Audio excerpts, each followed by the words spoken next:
La première fois que l'on observe avec un télescope est en général un moment qui marque, quel que soit l'objet que l'on observe ou les moyens d'observation que l'on utilise, amateurs ou professionnels. Mais passé ce premier moment d'émerveillement, il faut se rappeler que l'astronomie est une science, la science de l'observation des astres. Et qu'en tant que telle, son but est de comprendre les principes physiques des objets que l'on observe et leurs propriétés. Mais pour atteindre cet objectif, il faut que l'observation soit fidèle aux propriétés de l'objet que l'on étudie. Car l'observation, c'est le premier maillon de la démarche scientifique.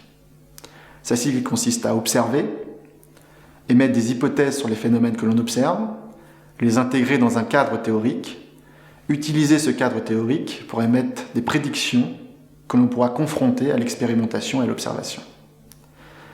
On voit donc que si l'observation de départ n'est pas fidèle à l'objet que l'on observe, eh bien tout le cadre logique de la démarche scientifique s'écroule. Construire un protocole d'observation est donc une tâche complexe et importante, particulièrement difficile lorsque l'on observe des objets aussi faibles et lointains que des étoiles ou des galaxies dans l'univers distant. Pour garantir que les données scientifiques collectées pourront servir à mener une analyse scientifique, il est important de bien contrôler chaque étape de la chaîne d'observation. Celle-ci commence par un site en altitude et isolé de manière à minimiser l'influence de l'atmosphère et de la pollution lumineuse. Il faut également un télescope et un instrument qui ne déforment pas les images de l'objet que l'on étudie. Malheureusement, ceux-ci ne sont jamais parfaits, et l'instrument et le télescope laissent toujours leur empreinte sur les images que l'on produit au télescope. Il est donc important de prévoir ces défauts à l'avance, de manière à les mesurer et à pouvoir les corriger par la suite. C'est cette étape que l'on appelle la réduction de données.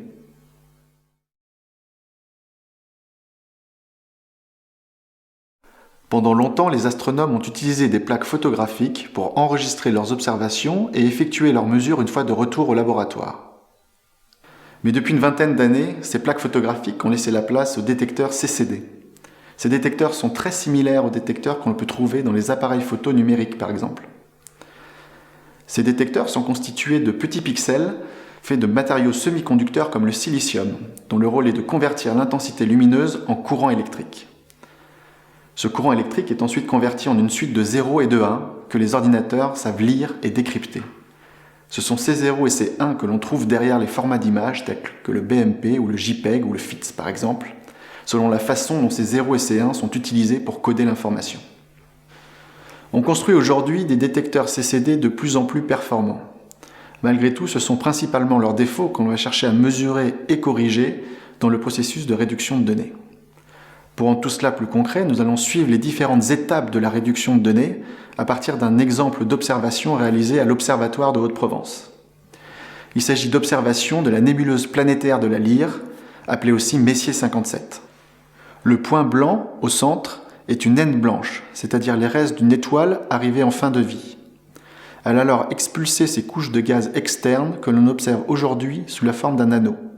Le diamètre de cet anneau de gaz est de 2,4 années-lumière, soit environ 23 000 milliards de kilomètres. Sur le ciel, cet anneau s'étend sous 6 minutes d'arc, c'est-à-dire à peu près 1/5 du diamètre de la pleine Lune. La magnitude apparente de cette nébuleuse est d'environ 10 en bande V, c'est-à-dire dans le vert. Elle n'est pas visible à l'œil nu, mais un télescope de petit diamètre, comme celui du 80 cm à l'Observatoire de Haute-Provence, suffit pour bien l'observer. M57 a été observé dans 3 bandes qui correspondent à 3 couleurs différentes. Le bleu en bande B, le vert en bande V et le rouge en bande R. Observer un objet dans plusieurs filtres permet de sonder différents constituants et de comparer leur distribution. Mais auparavant, il nous faut mesurer et corriger les défauts du détecteur placé derrière le télescope de 80 cm de l'OHP. Celui-ci, comme tous les CCD, a 3 défauts principaux. Tout d'abord, il faut considérer le signal de biais, ou d'offset, qui se superpose au signal lumineux. Le rôle de ce signal de biais est de distinguer les situations dans lesquelles le détecteur reçoit un signal lumineux des situations dans lesquelles le détecteur ne fonctionne pas. Par exemple, un pixel cassé n'émettra aucun signal, pas même le signal de biais. Pour mesurer ce signal, c'est très simple. Il suffit d'obturer le détecteur de manière à ce qu'aucun signal lumineux n'entre et d'effectuer des pauses très courtes, de 1 seconde ou moins. Le deuxième défaut est lié à l'agitation thermique. À température ambiante, les électrons situés dans le matériau semi-conducteur du détecteur ne sont pas immobiles. À cause de cette agitation thermique, les électrons peuvent se détacher des atomes du semi-conducteur et produire un courant parasite appelé courant d'obscurité. Ce courant est d'autant plus important que le temps de pause est long. Les électrons ont alors plus de temps pour se détacher. Pour mesurer ce courant d'obscurité, il faut obturer à nouveau le détecteur. En revanche, le temps d'exposition doit maintenant être le même que sur l'objet observé. Bien sûr, ce courant d'obscurité contient également le courant de biais. En corrigeant les images observées du courant d'obscurité, on se débarrassera donc à la fois du courant de biais et du courant d'obscurité. Enfin, chaque pixel du CCD répond différemment à un signal lumineux. Il y a aussi les poussières qui peuvent plus ou moins absorber ce signal lumineux. Il faut donc mesurer la manière dont chaque pixel du détecteur répond à un signal donné. Cette mesure s'appelle la plage de lumière uniforme ou l'image de champ plat. Pour faire cette mesure, il faut fermer le dôme pour éviter toute source de lumière parasite extérieure. Et ensuite pointer le télescope vers un écran que l'on aura éclairé d'une source de lumière la plus uniforme possible. Bien sûr, cette image de champ plat contient elle-même le courant de biais et le courant d'obscurité. Et dernière subtilité, les variations de champ plat dépendent du filtre utilisé. Il faudra donc faire attention à faire cette mesure dans chacun des filtres. Il reste encore une difficulté. Placé devant une source de lumière uniforme, chaque pixel va collecter un nombre de photons qui varie aléatoirement. C'est ce qu'on appelle le bruit de photons, et c'est une caractéristique fondamentale de la lumière qui va affecter toutes les images de calibration que l'on va mesurer, que ce soit les courants de biais, d'obscurité ou les images de champ plat. En répétant ces mesures en les moyennant, les variations pixel à pixel vont disparaître et ne laisser que le signal moyen qui nous intéresse. On voit donc qu'il est important de planifier en avance le type de défaut à corriger pour planifier les mesures de calibration nécessaires au télescope. Si l'on oublie une seule image de calibration, que ce soit un biais, un courant d'obscurité ou une image de champ plat, alors toutes les données scientifiques peuvent se retrouver inutiles. Le processus de réduction peut se résumer en une équation très simple appelée équation fondamentale de la réduction. Pour obtenir une image scientifique réduite, il faut commencer par soustraire le courant d'obscurité à l'image brute observée au télescope. Il faut enfin diviser le résultat obtenu par l'image de champ plat afin d'uniformiser la réponse de tous les pixels du détecteur. Ces étapes sont les étapes élémentaires de la réduction de données. Il existe en réalité d'autres effets qu'il peut être nécessaire de corriger. Sur le détecteur, certains pixels, voire des lignes entières de pixels, peuvent être défectueux. L'instrument lui-même peut avoir des défauts optiques qui altèrent les images. Enfin, la turbulence atmosphérique brouille les images reçues au sol. Celles-ci peuvent être corrigées par les techniques d'optique adaptative, mais c'est une autre histoire. Et nous allons nous concentrer sur les défauts dus au récepteur CCD.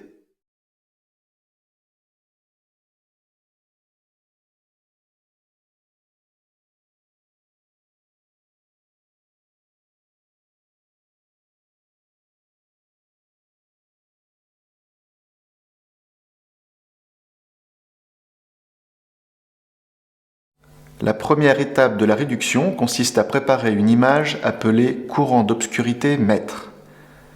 Pour cela, nous allons tout d'abord ouvrir l'ensemble des images de calibration prises au télescope pour mesurer le courant d'obscurité. Cliquez sur le menu File, puis sélectionnez Import et Image séquence. Après s'être assuré que l'on se trouve bien dans le répertoire contenant les données de calibration, il est possible d'entrer une chaîne de caractères contenue dans le nom de toutes les images de courant d'obscurité. Dans notre exemple, R_45 dark. Ceci permet d'ouvrir toutes les images dont le nom contient cette chaîne de caractères en une seule opération. Le logiciel ouvre alors toutes les images de courant d'obscurité et les place dans une pile, ou stack, que l'on peut facilement inspecter visuellement grâce au curseur situé en bas de la fenêtre. Nous voyons que dans notre exemple, 3 images de courant d'obscurité ont été réalisées. Nous allons répéter la même opération afin d'ouvrir une deuxième pile contenant les mêmes images que nous allons utiliser pour effectuer quelques tests simples et vérifier qu'elles sont utilisables pour la réduction de données. Nous utiliserons la pile de gauche pour traiter les données prises au télescope, alors que la pile de droite va nous servir à faire nos tests de vérification. Nous allons commencer par optimiser le contraste des images de courant d'obscurité afin de vérifier qu'elles ne contiennent pas de défauts importants.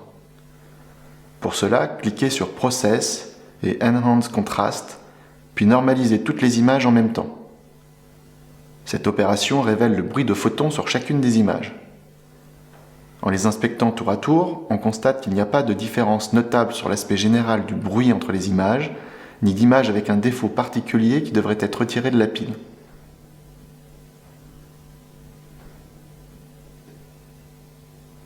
Pour vérifier cela quantitativement, cliquez sur Plugins, Stacks et Measure Stack. Quelques éléments statistiques s'affichent alors. On peut constater que toutes les images ont à peu près la même valeur moyenne et déviation standard, ce qui confirme qu'il n'y a pas de défaut particulier.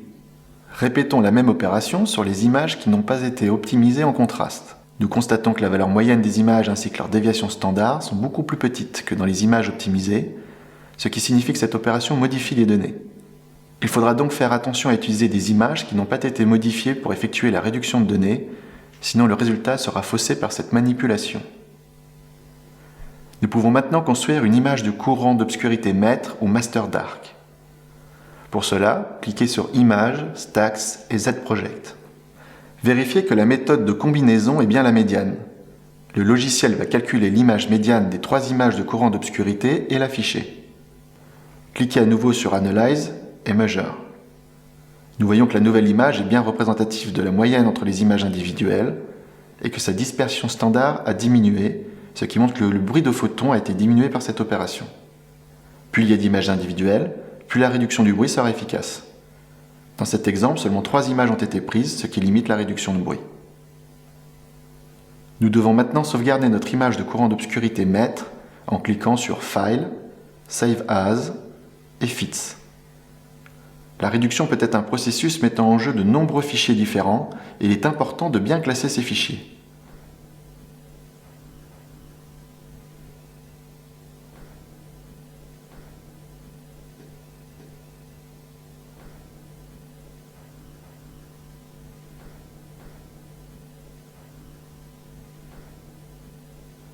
Dans cet exemple, nous mettrons tous les fichiers produits dans un dossier appelé Results pour les distinguer des fichiers correspondant aux images prises au télescope. Il est également important d'utiliser des noms de fichiers explicites, ce qui aidera par la suite à ne pas confondre les différentes images. Nous pouvons maintenant fermer les fenêtres inutiles et passer à l'étape suivante.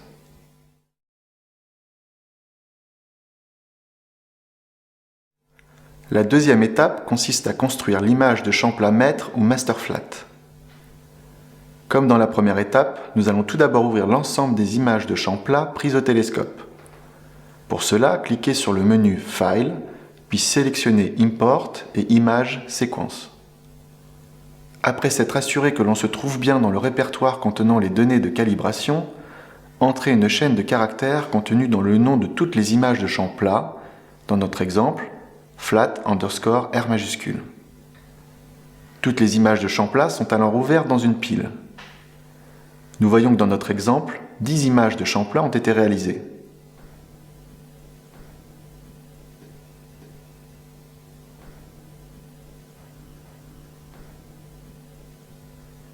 Nous allons à nouveau ouvrir une deuxième pile contenant les mêmes images pour les inspecter sans modifier les images de la première pile qui seront utilisées pour la réduction proprement dite. Nous allons commencer par optimiser le contraste des images afin de vérifier qu'elles ne contiennent pas de défauts importants. Pour cela, cliquez sur Process et Enhance Contrast, puis normalisez toutes les images en même temps. En les inspectant tour à tour, on constate qu'il n'y a pas de différence notable sur l'aspect général des images, ni d'image avec un défaut particulier qui devrait être retiré de la pile. Nous voyons clairement apparaître plusieurs types de défauts. Les anneaux sombres sont dus à des poussières qui se trouvent sur les différents éléments optiques du télescope ou de l'instrument. Nous voyons aussi des gradients de lumière en arrière-plan qui peuvent être dus à des effets de vignettage, c'est-à-dire d'ombre, ou aux pixels du détecteur qui réagissent de manière différente à une même intensité de lumière. Enfin, certaines lignes du détecteur sont défectueuses et ne permettent plus de transférer le signal correctement. Elles apparaissent sous la forme de lignes blanches. Nous pouvons maintenant construire une image de champ plat maître ou master flat. Pour cela, cliquez sur Image, Stacks et Z-Project. Vérifiez à nouveau que la méthode de combinaison est bien la médiane. Le logiciel va calculer l'image médiane des 10 images de courant de champ plat et l'afficher. Il est important de ne pas oublier que la mesure de champ plat contient également le courant d'obscurité qu'il faut donc retirer. Pour cela, cliquez sur Process et Image Calculator. Sélectionnez l'image médiane que nous voulons de calculer et soustraire l'image de courant d'obscurité mètre. Nous devons maintenant normaliser cette image à 1. Pour cela, cliquez sur Analyze, puis Measure, et relevez la valeur maximale de l'image. Ensuite, cliquez sur Process, Math et Divide. Entrez la valeur maximale mesurée à l'étape précédente et validez.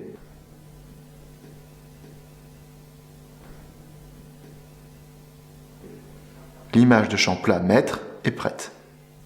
Pour la sauvegarder, cliquez sur File, Save As et Fits. Prenez garde à bien sauvegarder cette image dans le bon répertoire et à lui donner un nom de fichier explicite.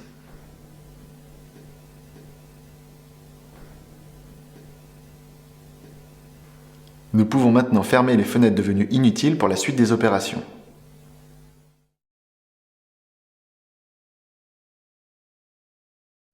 Nous voici arrivés à l'étape de réduction proprement dite. Commencez par ouvrir l'image scientifique brute à réduire en cliquant sur File et Open. Revenir au répertoire où se trouvent les données collectées au télescope et sélectionner l'image à traiter. Nous devons commencer par soustraire le courant d'obscurité. Pour cela, cliquez sur Process et Image Calculator. Sélectionnez l'image à réduire, puis soustraire l'image de courant d'obscurité mètre. Nous vous conseillons de fermer l'image brute pour éviter toute confusion par la suite. La deuxième étape consiste à diviser par l'image de champ plat mètre. Pour cela, cliquez sur Process et Image Calculator. Sélectionnez l'image que nous venons de calculer et divisez par l'image de champ plat mètre.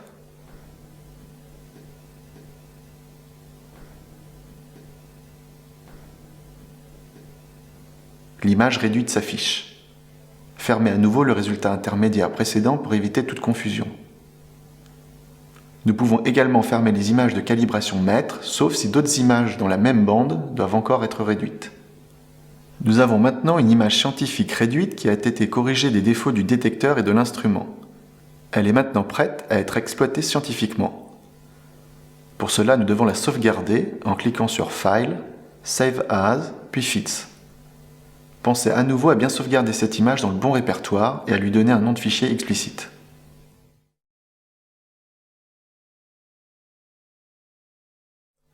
Nous avons vu comment réduire l'image brute d'un objet dans une bande d'observation donnée.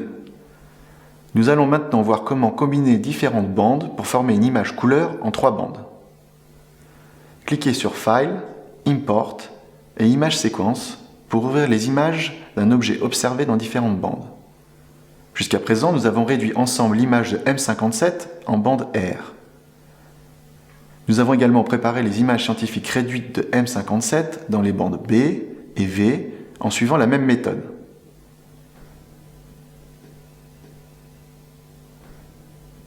Les images réduites de M57 en bande B, V et R s'affichent dans une même pile que nous pouvons inspecter visuellement.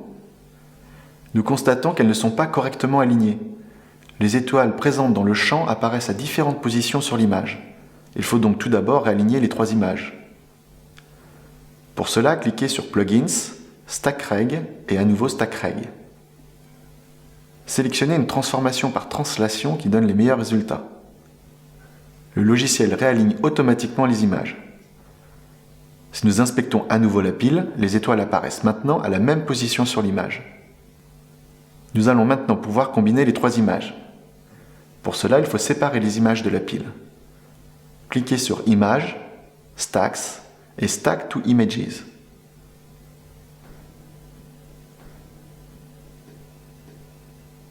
Cliquez maintenant sur Images, puis sur Color et Merge Channels. Il faut maintenant associer le bon filtre au bon canal de couleur. La bande R au rouge, la bande V au vert et la bande B au bleu. Notez que dans cet exemple, les 3 filtres correspondent aux couleurs de base de la synthèse additive des couleurs, ce qui permet de produire une image qui reproduit l'objet comme notre œil le verrait.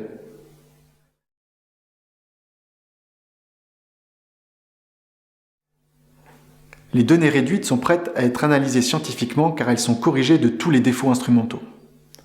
L'analyse scientifique va consister à réaliser les mesures les plus précises possibles sur ces images. Celles-ci vont dépendre des objectifs scientifiques, comme la mesure d'une distance, par exemple la distance entre la naine blanche et l'enveloppe de gaz dans M57, ou la quantité de lumière reçue d'un astre. On voit donc mieux pourquoi le but du scientifique est d'obtenir des images corrigées de l'ensemble des défauts de la chaîne d'observation afin d'obtenir une mesure précise. Par exemple, si l'image est affectée par les défauts de l'instrument, alors la mesure entre la naine blanche centrale et l'enveloppe de gaz qui l'entoure sera fausse. En observant la distribution de cette enveloppe de gaz dans plusieurs filtres, on peut caractériser sa distribution en fonction de sa nature. Par exemple, le filtre bleu nous montrera la distribution du gaz d'oxygène ionisé, alors que le filtre rouge nous montrera la distribution de l'hydrogène ionisé. On voit que le but de l'astrophysicien n'est pas d'obtenir de belles images, comme on peut en trouver sur Internet ou dans les magazines d'astronomie, ce qui ne l'empêche pas d'en apprécier le caractère esthétique. Son but, c'est d'avant tout d'obtenir des images scientifiquement exploitables qui lui permettront de mesurer précisément certaines propriétés, comme la taille, la composition ou la vitesse. C'est ainsi qu'il peut mieux comprendre les principes physiques qui régissent l'univers et les objets qui le constituent.